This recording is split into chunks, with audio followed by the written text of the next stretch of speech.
इधर दिल्ली के अरविंद केजरीवाल सरकार आज 84 के सिख दंगों की जांच के लिए एसआईटी गठन करने को लेकर कैबिनेट की अहम बैठक करने जा रही है। बैठक में एसआईटी के गठन को मुहर लगने की संभावनाएं हैं। केजरीवाल सरकार ने 84 सिख विरोधी दंगों की जांच के लिए एसआईटी गठित करने की मांग कही थी और इस संबंध में केजरीवाल की एलजी से बात भी हुई है। कांग्रेस उपाध्यक्ष राहुल गांधी का सिख दंगों को लेकर बयान के बाद सिख समुदाय लगातार आरोपियों के नामों के खुलासे की मांग कर विरोध प्रदर्शन कर रहा था और जाहिर है इस दंगे को लेकर सियासत तेज हो गई और केजरीवाल भी इसका सियासी फायदा उठाना चाहते हैं। और मुमकिन है, जिस तरह की जानकारियां न्यूज 24 के पास आ रही है उसके मुताबिक आज कैबिनेट में इस बात पर अंतिम मोहर लग जाएगी कि एसआईटी का गठन होगा और 1984 दंगों में जो तफ्तीश एसआईटी से कराने की मांग अरविंद केजरीवाल की सरकार कर रही थी उस पर मुहर लग सकती है। और दिल्ली सचिवालय से संवाददाता कुमार कुंदन हमारे साथ जुड़ रहे हैं। कुमार, क्या उम्मीद की जाए कि आज इस पर अंतिम फैसला हो जाएगा कि 1984 सिख विरोधी दंगे में एसआईटी जांच करेगी? बिल्कुल प्रीति, जिस हिसाब से सिख समुदाय के लोग इस बात की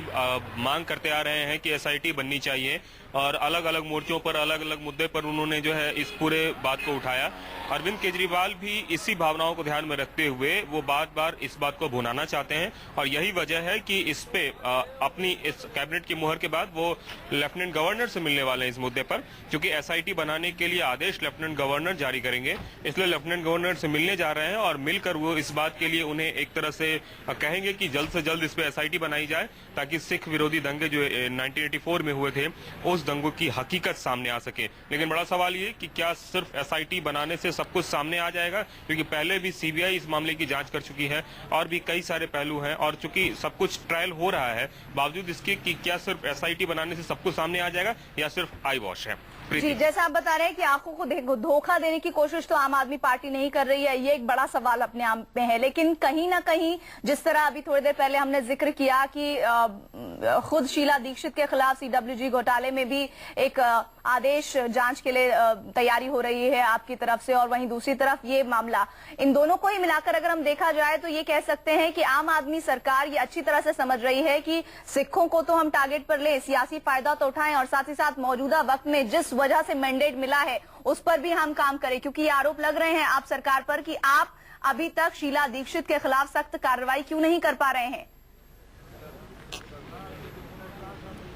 देखिए, जहां तक आप सरकार की बात है तो पोस्चरिंग में वो किसी भी तरह की कोई कमी नहीं रखना चाहती है। शायद यही वजह है कि राहुल गांधी के बयान के बाद से ही 84 राइट्स का मामला उन्होंने उठाया था। क्यों, पहले दिन भी ये उठा सकते थे लेकिन पहले दिन नहीं उठाया। उन्होंने बाकायदा एक